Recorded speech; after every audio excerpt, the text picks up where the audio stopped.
One Story a Day for Beginners. Published by DC Canada Education Publishing. Book 2 for February. Story 1. Animals in the Park. When Grandpa comes to visit, we like to go for a walk. First, we go to the store. Grandpa buys some seeds and nuts. Then we go to the park.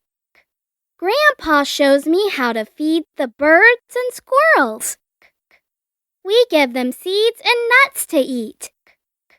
Soon all the small animals come to me. I enjoy feeding them. I think they like seeds and nuts. And they like us, too.